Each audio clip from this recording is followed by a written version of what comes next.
नमस्कार दोस्तों, आज हम जानेंगे टूल्स के बारे में, यानी रेफ्रिजरेशन में यूज होने वाले बेसिक टूल्स के बारे में, उसकी जानकारी, उसकी पहचान और उसकी विशेषताएं के बारे में। तो सबसे पहले मेरे हाथ में आप देख रहे हैं ये ट्यूब कटर है।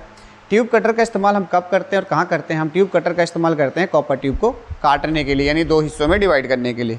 तो हम जो भी पाइप के साइज़ होते हैं उस कॉपर ट्यूब को काटने का इस्तेमाल करते हैं कॉपर ट्यूब से, ताकि हम इसको दो हिस्सों में काट सकें और उस काटने के बाद उनको आपस में जोड़ने की प्रक्रिया के लिए अलग टूल्स का इस्तेमाल करते हैं। सिर्फ इसका काम है काटना, कोई और काम इसका दूसरा नहीं है कि इससे हम ना जॉइंट कर सकते हैं ना इसके अलावा कुछ और काम कर सकते हैं। इससे हम क्या करते हैं, सिर्फ काट सकते हैं, तो इसको हम ट्यूब कटर करते हैं। दूसरा, इसके छोटे साइज़ भी आते हैं, इससे और छोटे साइज़ भी आते हैं। अगर हम रेफ्रिजरेटर वगैरह करते हैं तो उसमें स्पेस कम होता है, तो उसके साइज़ के भी कॉपर ट्यूब्स साइज़ में आते हैं। नेक्स्ट स्लाइड्स की बात कर रहे थे हम, तो फ्लेयरिंग टूल्स की काम आ जाता है। अभी हमने काटने की बात करी, काटने के अलावा हम अगर फ्लेयरिंग टूल्स की बात करते हैं तो हमारे पास फ्लेयरिंग टूल्स भी आते हैं। इन दोनों को मिला के हमारा पूरा फ्लेयरिंग टूल्स बनता है। एक साथ इसके साथ एक अडेप्टर लगता है जिसको हम कोन बोलते हैं, कोन। तो हम इसको कोन यहाँ लगाते हैं तो ये पूरा फ्लेयरिंग टूल्स बन जाता है। अगर इसी की हम स्विचिंग टूल्स की बात करते हैं तो इसमें स्विचिंग टूल्स में दो टाइप्स के यूज होते हैं। एक ऐसा अडेप्टर यूज होगा जो कि यहीं कनेक्ट होगा, और एक ऐसा हैमरिंग स्विचिंग होगा जिसमें हैमर करके आप इसकी साइज़ को चेंज कर सकते हैं। स्विचिंग और फ्लेयरिंग होता क्या है? फ्लेयरिंग होता है जिसमें हम पाइप को, यानी कॉपर ट्यूब को 45 डिग्री एंगल में स्विच करते हैं, यानी हम उसको चेंज करते हैं, उसके डिज़ाइन को हम एक्सपेंड कर देते हैं। तभी जैसे ये कटिंग है और इस कटने के बाद हमने फ्लेयर नट डाला, हम इसके टूल्स की मदद से हम इसको फ्लेयरिंग करते हैं। जैसे कि हम इसे इसमें डाल देते हैं तो इसके डाया चेंज हो जाता है। जैसे हम ब्लॉक के अंदर फंसाते हैं तो इसको हम बोलते हैं ब्लॉक। ये दोनों बार होते हैं, ये बीइंग नट होता है। बीइंग नट को हम लूज करेंगे हाथ से लूज करने के बाद हम इसमें स्पेस होता है, और इसको हम, जैसे ये पाइप है, इसका जो साइज़ हम बोलते हैं टेक्निकल टाइम में, ऐसे इसको हम बोलते हैं हाफ इंच मतलब 1/2 इंच। और इसके छोटी पाइप, यानी जो इस पाइप को इस्तेमाल करते हैं, इसको हम बोलते हैं क्वार्टर इंच, यानी 1/4। अब अगर हम इसको देखेंगे तो हमारे बार में, इस ब्लॉक के अंदर हमारे पास साइज़ लिखे रहते हैं। इन साइज़ के अंदर हम इसको शेप में लाते हैं और इसको हम टाइटली, हैंड टाइट ही करना है। हैंड टाइट करने के बाद इसको लूज करना है, इसको हैंड टाइट ही करना है, बहुत ज़्यादा आपको हार्ड नहीं करना है। लेकिन एक्चुअल में इसको बनाने का भी एक फॉर्मूला है। जो पाइप का डाया है 12.7 mm। अगर इसको mm में निकालते हैं ना, 1 इंच में कितने mm होते हैं? 24.3, 24 mm। 24 mm का आधा कितना होता है? 12। तो 12.7 mm इसका साइज़ है। 12.7 mm में हम 3 हिस्से में डिवाइड कर देंगे, थर्ड पार्ट में। तो 12 को 3 से डिवाइड करेंगे, कितना हो जाएगा? 4। तो 0.7, तो 4.4 के आसपास हम रखेंगे, 4.3 के आसपास रखेंगे। 4.3 मार्किंग करनी है। मार्किंग करने के बाद इसको नापना आपको मेजरिंग टेप से। जब मेजरिंग टेप से आप नापते हैं तो उसका 4.3 mm पे निशान लगाना है। निशान जो है इस कर्व वाली डिज़ाइन पे, ये जो कट है ना, इसके पास आ जाना चाहिए और छिप जाना चाहिए, दिखाई ना दे। जब वो छिप जाएगा तो हम इसको क्या करेंगे, हैंड टाइट कर देंगे। हैंड टाइट करना है, हाथ से ही करना है, किसी टूल्स का इस्तेमाल नहीं करना। अगर टूल्स का इस्तेमाल करते हैं तो बहुत जल्दी ख़राब हो जाता है। तो इसको हैंड टाइट करना है। इसको हम बोलते हैं योक, इसको बोलते हैं हैंडल, इसको बोलते हैं स्प्रेंडल, इसको बोलते हैं आर्म, इसको बोलते हैं हम जॉ। अब ये टोटल जो बनता है इसको हम बोलते हैं योक। योक के अंदर हम इस एडेप्टर का इस्तेमाल करते हैं कोन, इसको बोलते हैं कोन। कोनिकल शेप में है इसलिए हम इसको कोन का इस्तेमाल करते हैं। इसको हम इसके साथ लगा देते हैं। ये अडेप्टर होते हैं अलग अलग साइज़ के। ये हो गया फ्लेयरिंग अडेप्टर, ये हो गया स्विचिंग अडेप्टर। तो फ्लेयरिंग अडेप्टर में क्या होता है, ये जो कोन है ना, ये 45 डिग्री एंगल के शेप में चेंज हुआ है। तो जैसे ही पाइप के डाई में जाएगा और मैकेनिकल प्रेशर की वजह से, इसको प्रेशर देंगे हाइड्रोलिक, तो ये प्रेस करेगा और उसके शेप को चेंज कर देगा। क्योंकि इसके अंदर जो डाई है, ये एक्चुअली में एक डाई टाइप का है और इसमें शेप बना हुआ। जैसे हम इसको लॉक करेंगे, इस तरीके से इसको लगाना होता है और उसको रोटेट करना होता है। जैसे रोटेट करते हैं लॉक हो जाता है। लॉक होने के बाद अगर आपका पाइप पुराना है तो आपको इसको कुछ लुब्रिकेशन लगा सकते हो, कुछ लुब्रिकेट वाली चीज़, यानी ऑयल टाइप का कुछ ऐसा इस्तेमाल कर सकते हो जिससे ये आराम से मूवमेंट ले ले। उसके बाद आपको इसको धीरे धीरे टाइट करते हुए जाना है। टाइट करते हुए जाएंगे और इसको घुमाते जाएंगे तो ये उसकी डाई को शेप को चेंज कर देगा। एक बार जब टाइट हो जाए तो इसको थोड़ा सा लूज करना है, वापस इसको टाइट करना है। ऐसा करने के बाद उसके बाद आप खोल देंगे। इसको खोलेंगे तो देखेंगे शेप कुछ इस तरीके से हो जाता है इसका। इसके बाद इसको फिर से लूज करना है और इसको बाहर निकाल लेना। तो इस तरीके से जब इसका शेप चेंज हो जाएगा और आप इसका फ्लेयरिंग बनाओगे या फिर लगाओगे तो बहुत अच्छा टाइट पकड़ेगा, मैकेनिकल जॉइंट हो जाएगा। जैसे अब इसको कहीं भी लगाना है तो ये मैकेनिकल जॉइंट हो जाएगा। और दूसरा जॉइंट होता है कुछ जैसे अब इस पर हो रखा है ऑलरेडी, उसको ब्रेजिंग जॉइंट कहते हैं। तो ब्रेजिंग के लिए अलग प्रोसेस है, मैकेनिकल जॉइंट के लिए अलग प्रोसेस है। इसका जब शेप इस तरीके से हो जाएगा आप इसको टाइट कर सकते हो। इससे पहले भी कुछ प्रोसेस आपको गुजारना पड़ा। जैसे आप कॉपर पाइप को काटते हो तो उसके अंदर कॉपर की वजह से, कॉपर की ब्लेड की वजह से अंदर पाइप दब जाता है, अंदर की कर्व हो जाता है। जब कर्व हो जाता है उसको साफ़ करने के लिए भी कुछ टूल्स का भी इस्तेमाल करते हैं। स्लाइड में आएगा तो वो भी बताएंगे। तो ये हो गया flaring tools. Double side angle है 45 डिग्री एंगल पे, इसलिए हम इसको बोलते हैं double side flaring tool kit. Swaging की बात करते हैं। सोइजिंग मतलब पाइप के डाया को चेंज करना, एक्सपेंड करना, फैलाना। तो जब हम सोइजिंग करते हैं तो हमारा पाइप है, इसको हमें सोइजिंग करना है, फैलाना है दूसरी पाइप को जॉइंट करने के लिए। तो हम क्या करते हैं, इस वाले हिस्से पे कुछ इस तरीके से शेप को चेंजिंग करते हैं। तो ये पाइप फैल गया तो दूसरा सिरा जब सेम साइज़ का लगाएंगे तो इसके अंदर बराबर आ जाएगा और आराम से ब्रेजिंग कर सकते हैं इसके अंदर। और ब्रेजिंग करने के बाद वो पाइप की जॉइंट अच्छी हो जाती है। तो सोइजिंग टूल्स का इस्तेमाल हम दो तरीके से करते हैं। एक तो हम ऐसा कुछ एडेप्टर लगा सकते हैं। देन सेकंड थिंग, हम इसके अंदर ऐसा एक हैमर टूल्स का इस्तेमाल कर सकते हैं। इसके अंदर रखने के बाद इसमें हम क्या करते हैं, जैसे इसको ब्लॉक में ही फंसाना होता है, सेम तरीके से सोइजिंग करने के लिए इसका पाइप का डाया कितना बताया था, 12.7 mm। इसमें 3 और ऐड करना है, 3 mm ऐड करने के कितना हो जाएगा, 15.7 mm। 15 पे एक निशान लगाना है और इस मेजरिंग के बाद 15 के जो निशान है उसको उतना ऊपर रखना है। रखने के बाद इसको हैंड टाइट वापस सेम वही सी प्रोसेस पे करना है। और अगर हैमरिंग टूल्स का इस्तेमाल कर रहे हैं तो इसके अंदर हम हल्का सा ऑयल लगा लेंगे और इसके ऊपर रख के और हैमर से, हैमर यानी हथौड़ी, इसे चोट करते रहेंगे। जब आप चोट करते रहोगे इसकी पाइप का डिज़ाइन चेंज हो जाएगा या शेप चेंज होगा। जब शेप चेंज होगा तो इसे आराम से इसके अंदर चला जाएगा और जब आप इसको निकालोगे तो इसके अंदर ही डिज़ाइन चेंज हो चुका होगा। तो आप दूसरी पाइप, सेम साइज़ का पाइप यानी 12.7 mm का पाइप अगर दिदारा लगाओगे तो इसमें आराम से फिट हो जाएगा और इसकी ब्रेजिंग एक्टिविटी करके हम इसकी पाइप को जॉइंट कर सकते हैं फ्लेयरिंग के लिए। तो इस तरीके से हम करते हैं। ठीक, नेक्स्ट स्टार्ट करते हैं। Brazing torch, LPG brazing torch का इस्तेमाल करते हैं, जिसमें से ये कैन होता है और इसकी टॉर्च होती है। इस तरीके से इसका टॉर्च आता है। ये हाइडर होता है, फ्लेम हाइडर, जो फ्लेम को रोकता है आगे। इस तरीके से हम इस पर लगाते हैं तो इससे हम ब्रेजिंग एक्टिविटी कर देते हैं, क्योंकि इससे क्या होता है, LPG कैन है, कैन के साथ इसमें से गैस निकलती है और लाइटर्स जलाते हैं और वो आगे को जॉइंट, जैसे जॉइंट किया गया है, इस जॉइंट की प्रक्रिया को पूरा करने के लिए इसकी मदद लेनी पड़ती है और ब्रेजिंग रॉड से हम इसको फिल कर देते हैं। तो ये टॉर्च हो गया और ये ब्रेजिंग कैन हो गई। फिर आता है एसिटिलीन बिल्डिंग, लिखा ना, oxy acetylene building. Oxy acetylene building को हम क्या बोलते हैं, जैसे ऑक्सीजन का इस्तेमाल किया जाता है वेल्डिंग करने के लिए, जो वेल्डिंग करते हैं उसको हम क्या बोलते हैं, वेल्डिंग। अभी हमने ब्रेजिंग नहीं, नहीं, अभी सबसे पहले हमने क्या सुना था, ब्रेजिंग का। इसके बाद हमने क्या नाम सुना था, ब्रेजिंग। लेकिन अब यहाँ पे हम नाम ऐड हो रहा है वेल्डिंग। एक और नाम ऐड होता है जब कोई जॉइंट करते हैं, सोल्डरिंग। बट सोल्डरिंग हम सॉफ्ट मेटल को करते हैं, जैसे कि हम एल्युमिनियम की चीज़ों को करते हैं, सोल्डर करते हैं, सेमीकंडक्टर को सोल्डर करते हैं। लेकिन हम ब्रेजिंग करते हैं तो हम सॉफ्ट मेटल को करते हैं, लेकिन कॉपर, एल्युमिनियम, इन सब को। लोहा कभी भी ब्रेजिंग नहीं होता, लोहा क्या होता है, बेल्ड होता है, क्योंकि उसका हार्ड मेटल होता है। तो बेल्डिंग, सोल्डरिंग और ब्रेजिंग तीनों अलग अलग चीज़ें हैं। गोल्ड को अगर आप बेल्डिंग कराते तो गोल्ड को बेल्डिंग नहीं करते, गोल्ड को क्या करते हैं, सोल्डर करते हैं।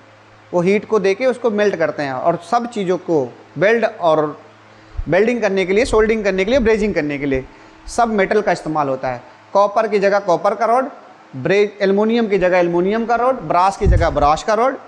और अगर लोहे को सोना बेल्ड कराने जाते हैं, सोने के कुछ पार्ट्स, आपकी अंगूठी टूट गई है, उसको बेल्ड कराने जा रहे हो तो रॉड सोने की होती है, बट उसमें सोना पूरा नहीं होता, उसमें कुछ परसेंट 14 कैरेट 12 कैरेट के गोल्ड होते हैं, बाकी अदर मटेरियल्स होते हैं। उसके साथ कुछ फास्फोरस होता है, कुछ निकोल होती है, कुछ जिंक होता है, ऐसे चीज़ें मिलके वो बनता है रॉड, ताकि वो मेल्ट हो जाए और उसको जॉइंट कर दे। लोहे से लोहा जोड़ना होता है तो लोहे का रॉड का इस्तेमाल किया जाता है। कॉपर से कॉपर जोड़ने के लिए कॉपर रॉड का इस्तेमाल किया जाता है। कॉपर टू एल्युमिनियम जोड़ने के लिए एल्युमिनियम का रॉड का इस्तेमाल किया, क्योंकि एल्युमिनियम बड़े जल्दी मेल्ट हो जाता है। तो ये सब चीज़ों को जोड़ने का उन्हीं का रॉड का इस्तेमाल किया जाता है। ऑक्सीजन और एसिटिलीन, एसिटिलीन एक पार्ट है LPG का, जो LPG की जैसा है, जिसको DA बोलते हैं। और उसके साथ में लगा होता है ऑक्सीजन सिलेंडर, तो दोनों का प्रेशर निकलता है और फ्लेम की तरह निकलता है। उसको भी वेल्डिंग करने के लिए इस्तेमाल किया जाता है, जिसको आप लोग बोलते हैं गैस वेल्डिंग। ब्रेजिंग रॉड का इस्तेमाल किया जाता है चीज़ों को जोड़ने के लिए। अगर ब्रेजिंग रॉड का हम बात करते हैं तो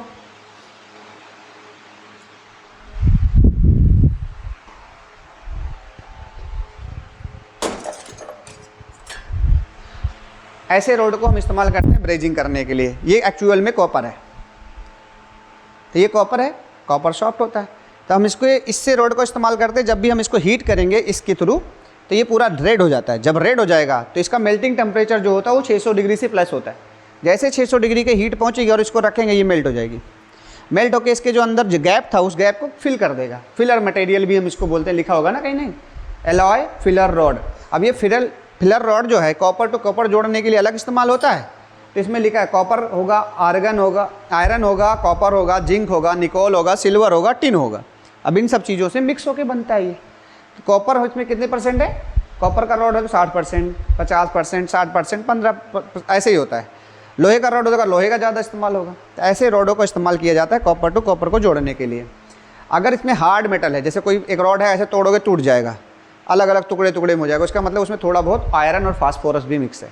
इसके साथ फास्फोरस मिक्स होता है जल्दी मेल्ट होने के लिए। तो इस तरीके से टूल्स का इस्तेमाल किया जाता है। Tube bender, copper tube bender. Bender दो टाइप के होते हैं। पहला है ये मैकेनिकल बेंडर, जो पाइप को अलग अलग शेप में बैंड करने का काम करता है।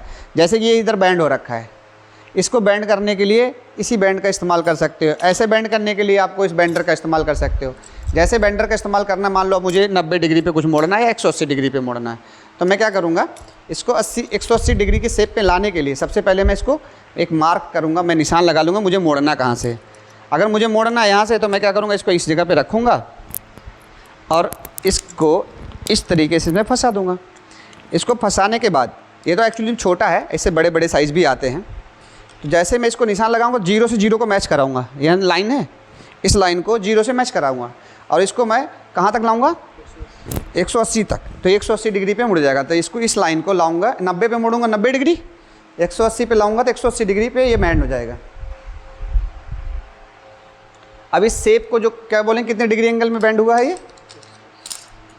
ये कितने डिग्री एंगल पे बैंड हुआ है? ये वाला तो 180 पे हुआ है, 180 और हो जाता तो 360 हो जाते हैं। तो 180 डिग्री पे ये बैंड हुआ है, ये वाला पोर्शन। 90 पे मोड़ना होता तो यहीं से ऐसे इस शेप में ऐसे मुड़ता है, ऐसे 90 डिग्री एंगल। तो इसको बैंड करने के लिए मैकेनिकल टूल्स का इस्तेमाल करते हैं। फिर आता है एडजस्टेबल रिंच। एडजस्टेबल रिंच किसको हम बोलते हैं? हम इसको बोलते हैं, क्योंकि ये एडजस्ट कर लेता है कितना, 0 से 20 mm, जो छोटा बड़ा साइज़ हो। अब इसमें 20 mm तक, 0 से 20 mm तक स्लाइड्स के दिए भी रहते हैं। कहाँ तक एडजस्ट कर सकते हो? 0 से 20 mm। अब इसमें दो चीज़ का खासियत है, एक हिस्सा इसका फिक्स होता है और एक हिस्सा इसका एडजस्ट करता है। अगर कहीं भी आप कुछ टाइट कर रहे हैं तो याद ध्यान रखें, जो फिक्स वाला हिस्सा है उधर की तरफ से फोर्स इधर लगनी चाहिए। अदरवाइज कभी आप फोर्स तो लगा रहे हो, आप पकड़ के इसको खींच रहे हो इधर की तरफ, अभी क्या करेगा, इधर की तरफ फेस कर रहे हो तो ताकत लगा रहा है, लेकिन अगर हम इसको रॉन्ग साइड डायरेक्शन में पकड़ते हैं तो क्या होगा, ये स्लिप भी हो सकता है, यानी ये खिसक सकता है। तो खिसकने वाला हिस्सा हमेशा जो है उधर की तरफ से फोर्स नहीं लगाना, जिधर फिक्स हिस्सा है उधर की तरफ फोर्स लगाना है। उधर से फोर्स लगाओगे तो आप प्रॉपर, कहीं मान लो ऐसी जगह पे आप खड़े होकर टाइट कर रहे हो और हाथ आपका स्लिप हो गया तो आप नीचे गिर सकते हो बिना सेफ्टी के। तो सेफ्टी की सुरक्षा भी होनी चाहिए ताकि ये फिक्स हिस्सा हो, स्लिप ना हो, टूटे ना, क्योंकि फिक्स हिस्से में ज़्यादा ताकत है। आप इसका देखोगे तो रॉन्ग डायरेक्शन और राइट डायरेक्शन भी दिया हुआ है, कौन सा रॉन्ग है कौन सा राइट। इसको हम बोलते हैं लाइन टेस्टर। लाइन टेस्टर का इस्तेमाल हम कहाँ करते हैं? वोल्टेज के फेज को चेक करने के लिए, किस जगह पे सप्लाई आ रही है, यानी लाइव की तार आ रही है, लाइन तार आ रही है, उसमें जैसे ही हम टेस्टर को रखते हैं और हाथ यहाँ लगाते हैं तो इसके अंदर एक नियॉन बल्ब होता है, साथ में रेजिस्टेंस होता है, उससे वो लाइट जल जाती है। उसको जलने की वजह से हमें लाइट दिखाई देती है और हम समझ जाते हैं कि इसके अंदर जो है लाइव तार यानी फेस तार आ रहा है इस हिस्से से, इधर या इधर। न्यूट्रल में कोई भी ये नहीं जलता है, अर्थिंग में जलता है, लेकिन 15 वोल्ट से ऊपर जाने के बाद ये लाइट जल जाती है। तो ये इसको हम बोलते हैं लाइन टेस्टर। स्क्रू ड्राइवर, इसको हम बोलते हैं स्क्रू ड्राइवर। एक होता माइनस टाइप का, एक टाइप होता प्लस टाइप का। आप लोग ऐसे ऐसे स्क्रू ड्राइवर छोटे बड़े भी मिल सकते हैं। अब इधर जो प्लस टाइप का, इसको हम बोलते हैं फ्लिप साइड। क्या होता है? Flip side. अगर हम इधर करके इसको देखते हैं तो ये माइनस टाइप का होता है, लेकिन इसको हम बोलते हैं flat screw driver, flip screw driver. आप अपने भाषा में इसको स्टार बोलो, माइनस बोलो, प्लस बोलो, वो आपका अपना पर्सनल लैंग्वेज एक अलग टाइप का, लेकिन इसको एक्चुअल में हम लोग स्क्रू ड्राइवर बोलते हैं। आप लोग क्या बोलते हैं? पेचकस। माइनस पेचकस प्लस पेचकस, लेकिन इसको मैं स्क्रू ड्राइवर बोलो। स्क्रू को कसने के काम करता है, और ये होल नहीं मारना इससे कि दीवार में होल मारने लग जाओ, छेनी का भी काम कर लेता है जी, इससे दूसरे हिस्से से ठोकने का काम करने लग जाता है। ऐसी जगह नहीं, कि गलत टूल्स इस्तेमाल करने से चीज़ें ख़राब होती हैं और समय ज़्यादा लगता है और नुकसान का नुकसान हो जाता है। तो टूल्स ही आपके फील्ड का सबसे अच्छा साथी होता है, सबसे अच्छा दोस्त होता है। टूल्स अच्छा है तब अच्छा काम कर पाओगे, परफेक्ट मैकेनिक टेक्नीशियन बनोगे। अगर परफेक्शनली नहीं करोगे तो आप जुआड़ू काम कर रहे हो, किसी न किसी चीज़ से कर रहे हो। तार तो दांत से भी छिल जाते हैं, तार दांत से भी कट जाते हैं, पर उसके लिए टूल्स भी बने हैं। तो टूल्स का इस्तेमाल करना है, ना कि आपको शॉर्टकट अपनाना है। Philip screwdriver and flat screwdriver आपको पहला दिखा था, और then Philip screwdriver. Allen key, Allen key actual में इसको हम क्या बोलते हैं? एलेंकी अलग अलग साइज़ के होते हैं, यानी mm के साइज़ के होते हैं। इसको हम 4 mm, 2 mm, 0 mm, 2 mm, 4 mm, 10 mm जैसे भी होगी उसको एलेंकी बोलते हैं। एक्चुअल में हम इसको बोलते हैं हेक्सागोनल एलेंकी। हेक्सागोनल यानी ये जो साइज़ है ये हेक्सागोनल होता है। हेक्सागोनल एलेंकी होता है, जिससे हमें आपको कई जगह एसी के पार्ट्स में काम आता है, स्क्रू आते हैं, ऐसे मैकेनिकल आते हैं जो कहीं कहीं न कहीं ये काम आता है। आजकल जो गाड़ियाँ आती हैं उसमें ऐसे एलेंकी सेट होते हैं, एलेंकी स्क्रू होते हैं। मोटर बाइक्स में या फिर ऑटोमोबाइल सेक्शंस में ये काम आते हैं। उसके बाद आता है लॉन्ग नोच प्लायर। लॉन्ग नोच प्लायर उसको आप लोग क्या बोलते हैं? नोच प्लायर, कि तोता प्लास तो नहीं बोलते, इसी तरीके से लैंग्वेज का इस्तेमाल करते हैं, बट इसको हम बोलते हैं लो नोच प्लायर।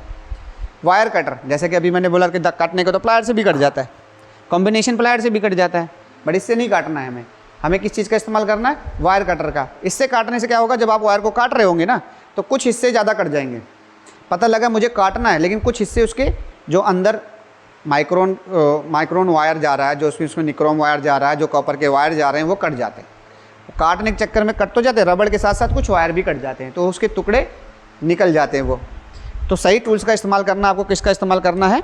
वायर कटर का या फिर वायर स्ट्रिपर का इस्तेमाल करना है। कॉम्बिनेशन प्लायर, इसको हम बोलेंगे कॉम्बिनेशन प्लायर। अब इसको क्या बोलते हैं? प्लास। फिर आता है सॉकेट रिंच। सॉकेट रिंच का इस्तेमाल वैसी जगह करते हैं जहाँ पे हमारा हाथ स्पेस नहीं जाता और हम चाबी टाइप में कुछ भी ऐसा चला नहीं सकते, तो वहाँ पे हम टी टाइप का ऐसा, या तो फिर टी का इस्तेमाल करते हैं, या फिर हम सॉकेट रिंच का इस्तेमाल करते हैं। या तो टी टाइप का इस्तेमाल करते हैं, टी गोटी, या तो फिर हम वहाँ सॉकेट लगा लेते हैं और उसके साथ रैचिट टाइप का होता है, और रैचिट के थ्रू उसको घुमाते रहते हैं। नट ड्राइवर, नट ड्राइवर ऐसी जगह यूज़ किया जाता है जहाँ पे स्पेस थोड़ा सा गहरा हो, अंदर गहराई में कोई स्क्रू लगा तो वहाँ पे आप स्क्रू भी नहीं लगा पा रहे हो, चाबी भी नहीं लगा पा रहे हो, गोटी भी नहीं जा रही, तो वहाँ नट ड्राइवर का इस्तेमाल कर सकते हैं। इसको क्या बोलते हैं हम? कौन सा? स्पैनर। वैसे एक्चुअल में आप क्या बोलते हो? इस वाले को क्या बोलते हैं? अगर इधर है तो इसको रिंग स्पैनर बोलते हो ना, इधर वाले को चाबी कह के बुलाते हो, इसको रिंग पाना। बट ऐसे में नाम नहीं लेना है। अगर आप कहीं इंटरव्यू के लिए जाते हो या फिर कहीं टेक्निकल कोई आपसे पूछता है इसका नाम क्या है, तो आपको क्या बोलना है? Ring spanner. रिंग स्पैनर, ये डी स्पैनर। चाबी नहीं बोलना, इसको पाना नहीं बोलना, इसको बोलेंगे हम डी स्पैनर, इसको रिंग स्पैनर। स्लाइड में दिखा आपको? ये था रिंग स्पैनर और ये था डी स्पैनर। इसको क्या बोलते हो जो आपको स्लाइड में दिख रहा है? इसको क्या बोलते हो? रेती। और इसको हम क्या बोलते हैं? फाइल। अब इसमें भी बहुत सारे शेप आते हैं, ये हाफ राउंड में भी आएगा, ऐसा आधा फ्लैट आएगा और आधे में उठा आएगा, इसको हम बोलते हैं फ्लैट फाइल। ये ज़्यादा यूज होता है। इसमें साइज़ भी आते हैं, ये जो इसके अंदर ये देख रहे हो आपको कर्विंग मिल रहा है, इसके अंदर साइज़ भी आते हैं, 0 साइज़ के और थोड़ा सा बड़ा और थोड़े से बड़े, और इसके डिज़ाइंस भी आते हैं। इसमें आता है स्क्वायर साइज़, मतलब कई साइज़ में आपको दिखाता हूँ। इस तरीके से आपके पास आता है half round, mid half, flat file, half round और स्क्वायर में, राउंड में। तो इस तरीके से इसमें फाइल्स आते हैं। Carpenter hacksaw, measuring tape, hacksaw.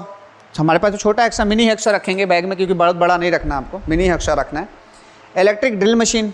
Electric drill machine मतलब जिससे आप 2 टाइप का होता है, एक तो वायरलेस होता है, एक वायर वाला होता है, दोनों रख सकते हैं। इलेक्ट्रिक वाला तो लकड़ी वगैरह वुडन वगैरह में काम करने के लिए काम आता है, और जो हैमरिंग ड्रिल मशीन होता है वो दीवार वगैरह के लिए काम आता है। मैनीफोल्ड गेज और मैनीफोल्ड गेज मतलब अगर आप बात करें तो गेज ऐसा होता है, कंपाउंड गेज होता है, एक मैनीफोल्ड गेज होता है।